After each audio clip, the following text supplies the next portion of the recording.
ನಾನು ನಾಗರೆಡ್ಡಿ ಅಂತ circle inspector, cyber crime police station Bagalkot. ಇವರು ನಮ್ಮ ಜೊತೆಗಿನ ಸಹೋದ್ಯೋಗಿಗಳು. ಇತ್ತೀಚಿನ ದಿನಗಳಲ್ಲಿ ಸೈಬರ್ ಕ್ರೈಮ್ ತುಂಬ ಜಾಸ್ತಿ ಆಗ್ತಾ ಇದ್ದಾವೆ, ಸೈಬರ್ ಫ್ರಾಡ್ಗಳಾಗ್ತಾ ಇದ್ದಾವೆ ಮತ್ತು ಆನ್ಲೈನ್ನಲ್ಲಿ ಬೇರೆ ಬೇರೆ ರೀತಿಯ ಅಫೆನ್ಸ್ಗಳು ಸೋಷಿಯಲ್ ಮೀಡಿಯಾಗಳಲ್ಲಿ ಮಿಸ್ಸೀಫ್ ಆಗ್ತಕ್ಕಂಥದ್ದು ಮತ್ತು ಬೇರೆ ಬೇರೆ ಆಮಿಷಗಳನ್ನು ತೋರಿಸ್ಬಿಟ್ಟು ಆರ್ಥಿಕವಾಗಿ ಹಾನಿ ಮಾಡ್ತಕ್ಕಂಥದ್ದು ಮತ್ತು ಒಂದು ಆರ್ಥಿಕ ಹಾನಿ ಮಾಡ್ತಕ್ಕಂಥವು ಭಾಳಷ್ಟು ಅಪರಾಧಗಳು ನಡೀತಾ ಇದ್ದಾವೆ. ಅದಕ್ಕೋಸ್ಕರ ಜನರಿಗೆ ಒಂದು ತಿಳುವಳಿಕೆ ನೀಡಬೇಕು ಅನ್ನೋ ಒಂದು ಕಾರಣಕ್ಕೋಸ್ಕರ ಈ ಒಂದು ವ್ಯವಸ್ಥೆ ಮಾಡಿದ್ವಿ.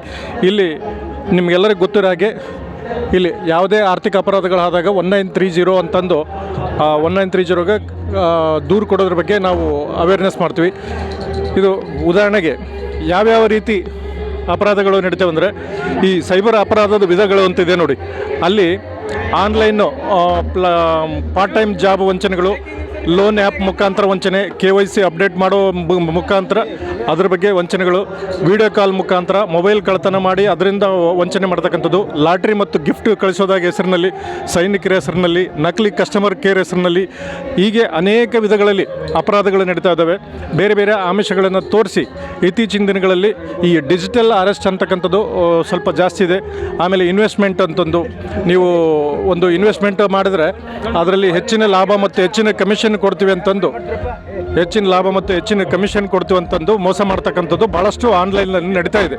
ಇದು ಎಲ್ಲದರ ಬಗ್ಗೆನೂ ಒಂದು ಅವೇರ್ನೆಸ್ ಮೂಡಿಸ್ಬೇಕಂತಂದರೆ ಈ ಮುಂಜಾಗ್ರತಾ ಕ್ರಮಗಳು ಇದನ್ನು ಕೂಡ ನಾವು ಹೇಳ್ತಾ ಇದ್ದೀವಿ. ಯಾವ ರೀತಿ ಸುರಕ್ಷಾ ಕ್ರಮಗಳನ್ನು ಅನುಸರಿಸಬೇಕು, ಯಾವ ರೀತಿ ಹುಷಾರಾಗಿ ಅವೇರ್ನೆಸ್ ಇರಬೇಕನ್ನೋದ್ರ ಬಗ್ಗೆ ಇದನ್ನು ಕೂಡ ನಾವು ತಿಳುವಳಿಕೆ ನೀಡ್ತಿದ್ದೀವಿ. ಒಂದು ವೇಳೆ ನಾವು ಇಷ್ಟೆಲ್ಲ ಮುಂಜಾಗ್ರತಾ ಕ್ರಮಗಳನ್ನು ತೆಗೆದುಕೊಂಡರೂ ಕೂಡ ಕೆಲವು ಸಂದರ್ಭಗಳಲ್ಲಿ ಆನ್ಲೈನ್ನಲ್ಲಿ ಫ್ರಾಡ್ ಆಗ್ತಕ್ಕಂಥದ್ದು ಮತ್ತು ದುಡ್ಡು ಕಳ್ಕೊಳ್ತಕ್ಕಂಥದ್ದು ಅಥವಾ ತೊಂದರೆ ಅನುಭವಿಸ್ತಕ್ಕಂಥದ್ದು ಸಾಮಾನ್ಯವಾಗಿ ನಡೀತಾ ಇರ್ತವೆ. ಅಂಥ ಸಂದರ್ಭದಲ್ಲಿ 1930 ಇವರಿಗೆ ಫಸ್ಟು 1930ಗೆ ಕಾಲ್ ಮಾಡಿದ ತಕ್ಷಣ ಅವರು ಕಾಲು ರಿಸೀವ್ ಮಾಡಿದವರು ಡೀಟೇಲ್ಸ್ ಕೇಳಿಬಿಟ್ಟು, ನಿಮ್ಮದು ಒಂದು ವೇಳೆ ಆರ್ಥಿಕ ಅಪರಾಧ ಆಗಿದ್ದರೆ, ಒಂದು ಹಣಕಾಸಿನ ವ್ಯವಹಾರಕ್ಕೆ ಸಂಬಂಧಪಟ್ಟಂಥ ಅಪರಾಧ ಆಗಿದ್ದರೆ ಅವರೊಂದು ವಾಟ್ಸಪ್ ನಂಬರ್ ಕೊಡ್ತಾರೆ.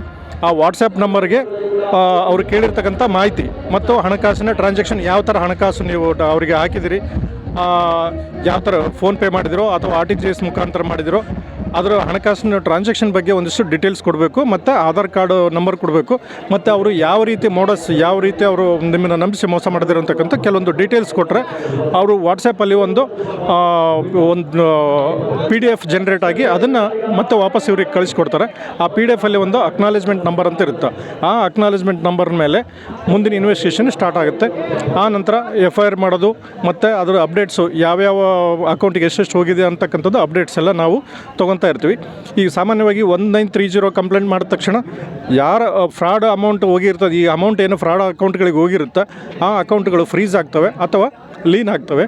ಆ ದುಡ್ಡು ಅದರಲ್ಲಿ ಅಕೌಂಟ್ನಲ್ಲಿ ಇತ್ತು ಅಂದರೆ ಅದನ್ನು ವಾಪಸ್ಸು ಕೋರ್ಟ್ ಆದೇಶ ಪಡೆದುಬಿಟ್ಟು ಮತ್ತೆ ಕಳ್ಕೊಂಡವರಿಗೆ ದುಡ್ಡು ಕೊಡಿಸ್ತಕ್ಕಂಥ ವ್ಯವಸ್ಥೆ 1930 ಮುಖಾಂತರ ಆಗ್ತಾಯಿದೆ. 1930 ಎಷ್ಟು ಬೇಗ ಮಾಡ್ತೀವಿ, ದುಡ್ಡು ಕಳ್ಕೊಂಡು ಎಷ್ಟು ಬೇಗ ಮಾಡ್ತೀವಿ ಅಷ್ಟು ಬೇಗ ಒಳ್ಳೆಯದು. ವಿತಿನ್ 1 ಅವರ್ ಮಾಡಿದರೆ ನಮ್ಗೆ ಹೋಗಿರ್ತಕ್ಕಂಥ ಹಣನ ಸಂರಕ್ಷಣೆ ಮಾಡೋಕ್ಕೆ ಅವಕಾಶ ಇದೆ. ಅದಕ್ಕೆ ಗೋಲ್ಡನ್ ಅವರ್ ಅಂತ ಕರೀತಾರೆ. ಅದಕ್ಕೋಸ್ಕರ ಈ ಅಪರಾಧಗಳಿಗೆ ಬಲಿಯಾಗಬಾರ್ದು ಅಂತನ್ನೋ ಕಾರಣಕ್ಕೆ ನಾವು ಮುಂಜಾಗ್ರತಾ ಕ್ರಮವಾಗಿ ಈ ರೀತಿ ಎಲ್ಲ ಒಂದು ಅವೇರ್ನೆಸ್ ಮಾಡ್ತಾಯಿದ್ದೀವಿ. ಜೊತೆಗೆ ಈ ಥರ ಜನಕ್ಕೆ ಪಾಂಪ್ಲೆಂಟ್ಗಳನ್ನು ಕೊಟ್ಟು ಯಾವ ರೀತಿ ಮುಂಜಾಗ್ರತಾ ಕ್ರಮಗಳು ಮತ್ತು ಎಚ್ಚರಿಕೆ ಕ್ರಮಗಳನ್ನು ತಗೊಳ್ಬೇಕು ಅಂತಕ್ಕಂಥದ್ದು, ಮತ್ತು ಒಂದು ವೇಳೆ ಅಪರಾಧಗಳು ನಡೆದರೆ 1930ಗೆ ಯಾವ ರೀತಿ ಮಾತಾಡಬೇಕು ಅನ್ನೋದ್ರ ಬಗ್ಗೆ ನಾವು ಮಾಹಿತಿ ಕೊಡ್ತೀವಿ.